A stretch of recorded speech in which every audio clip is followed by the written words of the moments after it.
नमस्कार, कैसे हैं आप सभी लोग।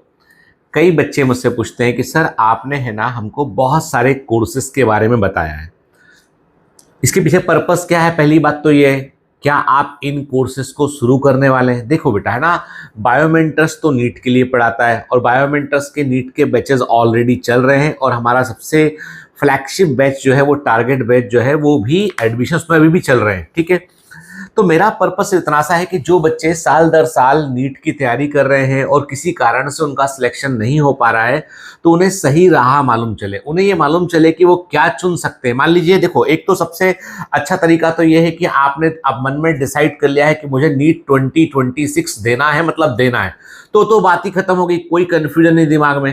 लेकिन यदि 4-5 अटेम्प्ट हो चुके हैं, नंबर बहुत खराब आ रहे हैं, आगे और अटेम्प्ट नहीं देना है आपको, घर वाले प्रेशर कर रहे हैं, खुद भी अब उतना मोटिवेशन अंदर बचा नहीं है, तो वैसी कंडीशन में आपको जानकारी नहीं होगी तो आपको बेटा पूरे समय निराशा रहती रहेगी। ठीक है ना। जबकि बहुत सारे करियर खुले हुए हैं, ऐसा नहीं है कि एमबीबीएस नहीं किया तो जिंदगी में कुछ और हो ही नहीं सकता है, ऐसा बिल्कुल भी नहीं है। ठीक है, तो मैंने बीडीएस के बारे में, बीएएमएस के बारे में, फिजियोथेरेपी के बारे में, इसके अलावा बीएचएमएस के बारे में, बीएससी नर्सिंग के बारे में, बी फार्मा के बारे में, कई चीज़ों के बारे में ऑलरेडी मैंने बताया हुआ आपको।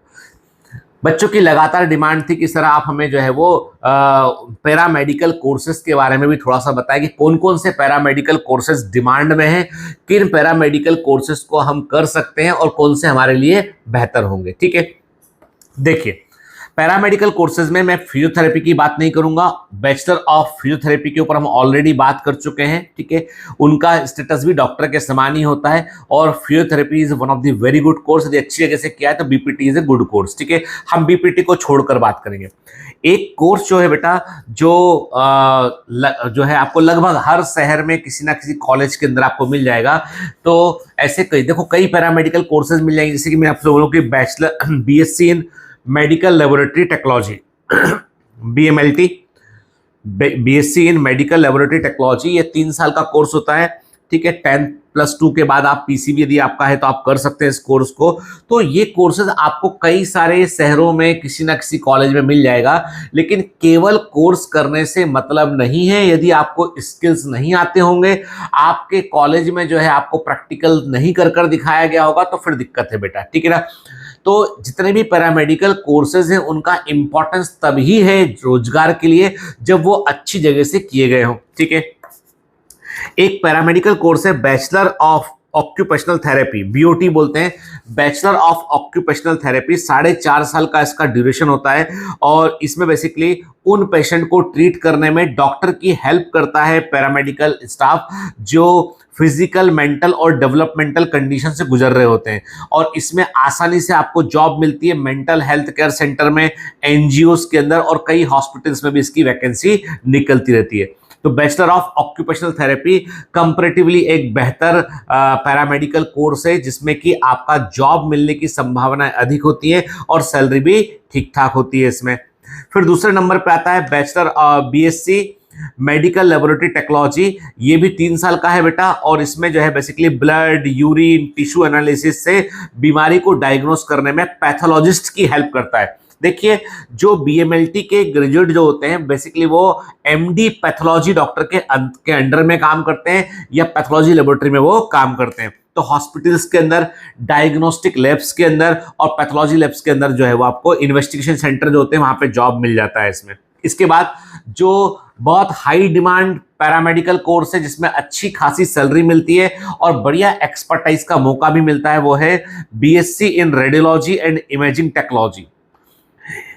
तो BSc in radiology and imaging technology, ये भी 3 साल का कोर्स होता है और इसमें बेसिकली आपको सिखाया जाता है कि आपको एमआरआई मशीन को कैसे ऑपरेट करना है, सीटी स्कैन मशीन को कैसे ऑपरेट करना है, एक्सरे कैसे निकालना है, किस किस एंगल से एक्सरे निकालना है, क्या प्रिकॉशन लेना है। तो ये बहुत इंपॉर्टेंट डायग्नोस्टिक डिग्री होती है बेटा और जितने भी रेडियोलॉजी सेंटर्स हैं वहां पर जो है इनकी रिक्वायरमेंट होती है, तमाम हॉस्पिटल्स में इनकी रिक्वायरमेंट होती है। कोई भी ऐसा हॉस्पिटल नहीं हो सकता है जिसमें कि बीएससी रेडियोलॉजी या इमेजिंग टेक्नोलॉजी वाला बंदा काम ना करता हो। और जितने भी रेडियोलॉजिस्ट होते हैं, एमडी रेडियो डायग्नोसिस वाले जितने भी डॉक्टर होते हैं, उन सबको जो है वो अपने स्टाफ के रूप में इनकी आवश्यकता होती है। तो ये भी जॉब ओरिएंटेड। देखो जितने भी पैरामेडिकल कोर्सेज हैं वो नॉर्मल बीएससी और बीए के समान नहीं है, ये करियर ओरिएंटेड कोर्सेज हैं, ठीक है। इसके बाद नेक्स्ट है BSc in operation theatre technology. तो BSc in operation theatre technology 3 साल का कोर्स है ये भी, और इसमें बेसिकली जो सर्जन होता है उसको असिस्ट करना होता है, ऑपरेशन थिएटर के इंस्ट्रूमेंट्स को मैनेज करना और वहां के पूरे ऑपरेशन थिएटर के पूरे इन्वायरमेंट को कंट्रोल करना, ये इनका काम होता है। यदि ऑपरेशन थिएटर को प्रॉपरली मैनेज नहीं किया जाएगा तो पेशेंट जो है उसको सेकेंडरी इन्फेक्शन हो जाएंगे। ऑपरेशन थिएटर में जितने भी इक्विपमेंट्स होते हैं उनको प्रिसीजन के साथ में उनका जो है वो स्टलाइजेशन करना, उनको मैनेज करना, सर्जन के लिए पूरी व्यवस्था कर देना, ये काम होता है बीएससी ऑपरेशन थिएटर टेक्नोलॉजी किए हुए लोगों का, ठीक है। और इसमें जॉब मिलती है आपको जितने भी सर्जरी डिपार्टमेंट है, जो भी मेडिकल कॉलेज, हॉस्पिटल्स, क्लिनिक, जहां पर भी सर्जरी का कुछ ना कुछ हो रहा है उनमें आपको जॉब मिलता है। इसके बाद एक और बड़ा करियर ओरिएंटेड पैरामेडिकल कोर्स है, वो है बीएससी इन डायलिसिस टेक्नोलॉजी। आजकल किडनी के मरीज बड़ी संख्या में बढ़ रहे हैं, डायलिसिस जो है वो हर बड़े अस्पताल के पास डायलिसिस की मशीन भी है। तो ये जो कोर्स होता है बीएससी इन डायलिसिस टेक्नोलॉजी, ये भी 3 साल का कोर्स होता है। इसमें बेसिकली डायलिसिस मशीन को ऑपरेट करना सिखाया जाता है कि किसी पेशेंट का यदि डॉक्टर ने डायलिसिस के लिए लिखा है तो डॉक्टर नहीं करता, ये सारे काम डॉक्टर नहीं करता है, डॉक्टर को भी एक ट्रेंड स्टाफ की रिक्वायरमेंट होती है, इसलिए इसको हम पैरामेडिकल कोर्सेस कहते हैं, ठीक है। तो जो बीएससी डायलिसिस टेक्नोलॉजी के जो लोग होते हैं उन्हें सिखाया जाता है कि कैसे किडनी फेलियर के पेशेंट के में डायलिसिस करना है, डायलिसिस मशीन को मेंटेन कैसे करना है, डायलिसिस मशीन में किन बातों का ध्यान रखना है, डायलिसिस कैसे करना है, ये सब बताया जाता है। तो इसमें जितने भी हॉस्पिटल्स होते हैं उनके नेफ्रोलॉजी डिपार्टमेंट में, जहां पे किडनी के मरीज देखे जाते हैं, वहां पर जॉब मिलता है।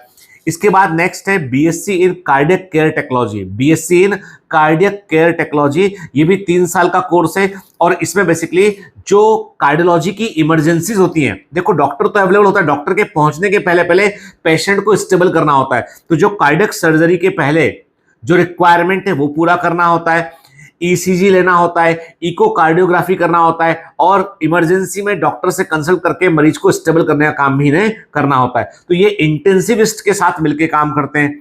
तो बेसिकली यहां पर कार्डियोलॉजी डिपार्टमेंट में, इमरजेंसी मेडिसिन डिपार्टमेंट में जॉब मिल जाता है। फिर नेक्स्ट है बीएससी इन एनेस्थीसिया टेक्नोलॉजी। तो बीएससी इन एनेस्थीसिया टेक्नोलॉजी भी 3 साल का कोर्स होता है और इसमें बेसिकली जो एमडी एनेस्थीसिया वाले जो डॉक्टर होते हैं उनको असिस्ट करना होता है। यहां पर जो है वो सर्जरी के दौरान जो भी एनेस्थीसिया इस्तेमाल किया जाना होता है उसका पूरा ध्यान रखना, डॉक्टर को असिस्ट करना, ये इनका काम होता है। तो इनको जॉब मिलता है ऑपरेशन थिएटर्स में, आईसीयूज में और इमरजेंसी रूम में जॉब मिलता है हॉस्पिटल्स के अंदर। फिर एक और पैरामेडिकल कोर्स है, that is the BSc in perfusion technology.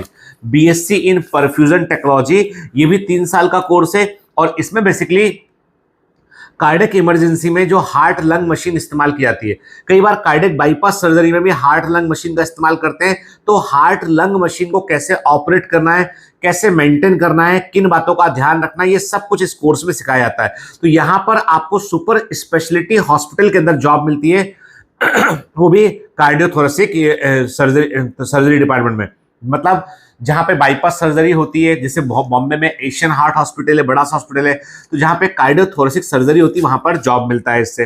फिर नेक्स्ट है diploma in medical laboratory technology, DMLT बोलते हैं, कई लोग करते हैं, 2 साल का होता है और इसमें बेसिकली जो है वो लैब टेक्नीशियन का जॉब मिलता है। ये जो बैचलर किए होते हैं उनसे नीचे का जॉब होता है, उनसे कम पे वाला जॉब होता है। तो डीएमएलटी में आपको बहुत अच्छा पैकेज नहीं मिलेगा जो बीएमएलटी के अंदर मिलेगा आपको, ठीक है।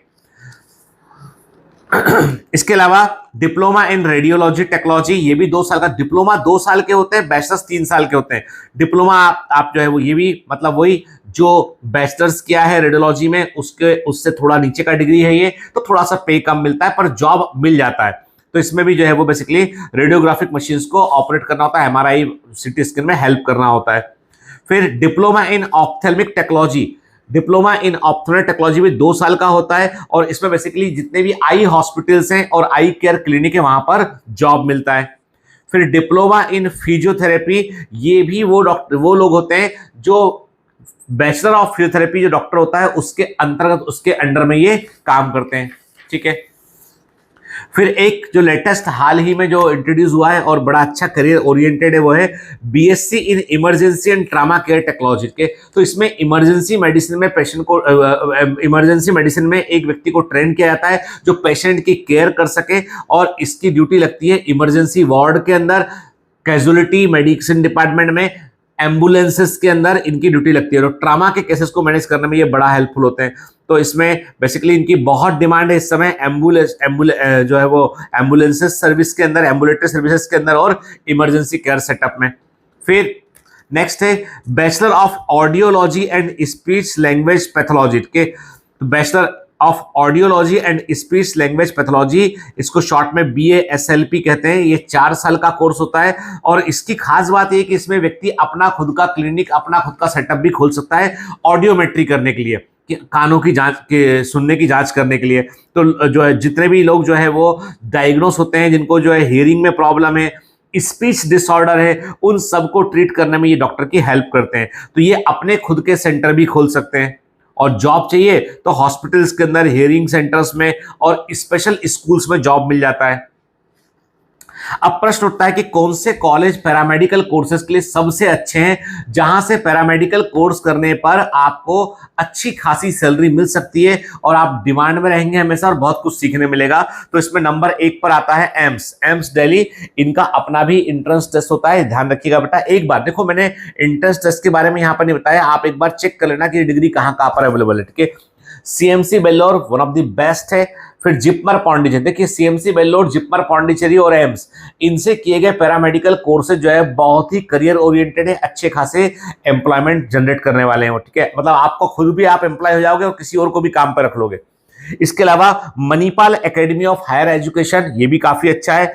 फिर इसके अलावा SPGIMS Lucknow, SPGIMS Lucknow, it is a very good. Then Kochi के अंदर Amrita institute of medical sciences है, बहुत अच्छा है। और न्यू दिल्ली के अंदर जामिया हमदर्द जो है, वहां से पैरामेडिकल कोर्सेज करेंगे तो आपको जॉब श्योर शॉट मिलेगा और बहुत कुछ आपको सीखने मिलेगा। तो ये मैंने आपको जो है केवल एक सुपरफिशियल जानकारी दी कि कौन कौन से पैरामेडिकल कोर्सेज होते हैं जो करियर ओरिएंटेड है, जहां पर आप कोर्स पूरा करने के साथ ही आपको जॉब मिल जाएगा, बेरोजगार होकर नहीं घूमना पड़ेगा। तो बताइएगा जरूर वीडियो कैसा लगा आपको, आप और किस चीज में डिटेल चाहते हैं कमेंट में लिख भेजिएगा, मैं उस पर भी वीडियो आपके लिए बना दूंगा।